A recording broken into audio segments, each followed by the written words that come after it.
Hey, Nerdcore News fans, Josh Alston here. We are here at the Pop Stuff Expo, first year running and already an impressive place to be. Prime example of that is right here. I have a very special guest with me. Sir, how are you? I'm doing fine. How about yourself? I'm a lot better now. I feel a little bit more in my own element. This is Scott. Now, Scott's a very special guest with a very special set of skills. Would you mind sharing a little bit with our fans? Sure. My name is Scott Hamilton. I am a 5th degree black belt in Bujinkan Ninjutsu, the art that we all know as the art of the ninja.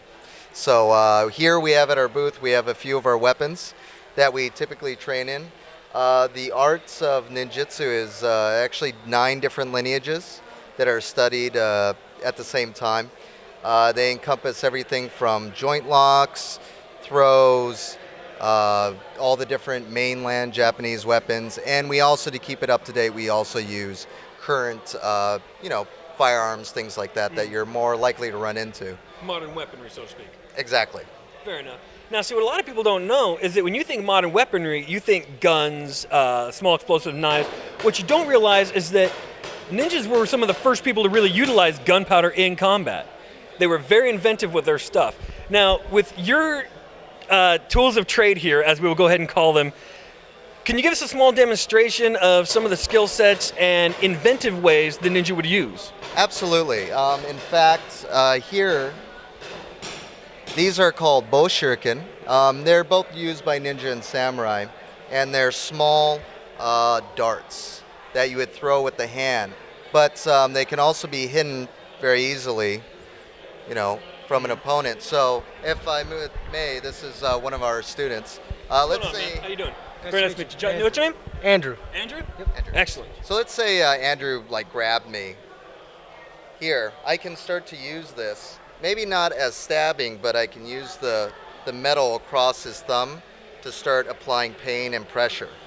I can then use it again to stab into the arm to manipulate his body as a means to starting to get out of the lock and then go on to more unfriendly movement. So, but yeah, they would use, we think of these or as, the more famous of the ninja's arsenal, which is the shuriken.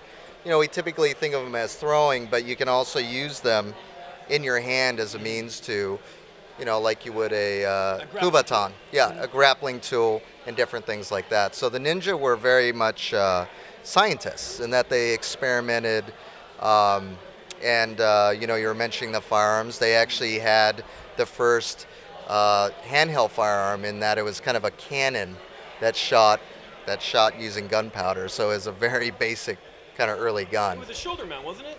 I believe so. So it's kind of like a bazooka of the time. They would be held up over shoulder and they would be lit from the back end. Correct. And so you kind of lob something at it. It's not as good as the guns we have today, but at the time it was very much advanced. Absolutely. Where do you find the draw? Where do you find the line between styles when the most common phrase that I've always heard is there is no master of martial arts, there's only the constant student?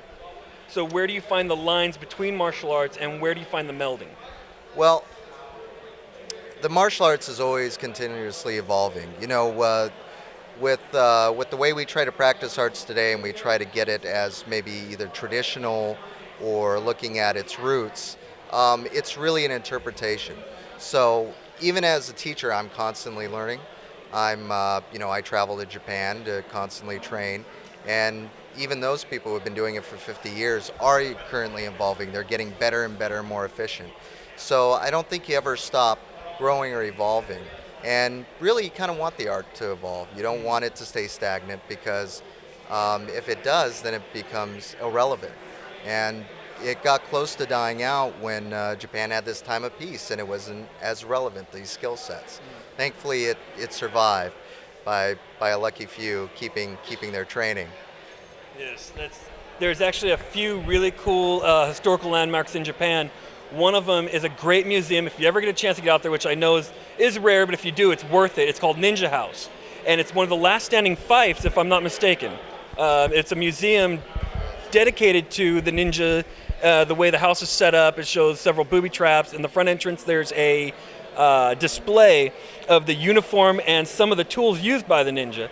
it's a great place. You got to check it out. You can check it out online. Sir, Scott, thank you very much, sir. I appreciate the demonstration. I know that for the most part, this is a very silent art, very private, and I appreciate you giving us your time. Well, if there was more room, we could have tossed around, but these floors are a little too. I don't know how the man would like getting tossed around on concrete, and if there's one thing ninjutsu is known for, it's not a soft sport. It's not a soft thing. It's definitely not for the weak. Something that my American teacher said, that if you're really proficient at this art, no fight should last longer than 4 seconds. Wow, that sounds so familiar. I remember my instructor saying something very, very similar. No fight lasts standing for more than 10 seconds, and no fight should ever last longer than 14, as it was his saying. But again, sir, I want to thank you very much. You're a very special guest for us. For Nerdcore News, Josh Alston, I'm out.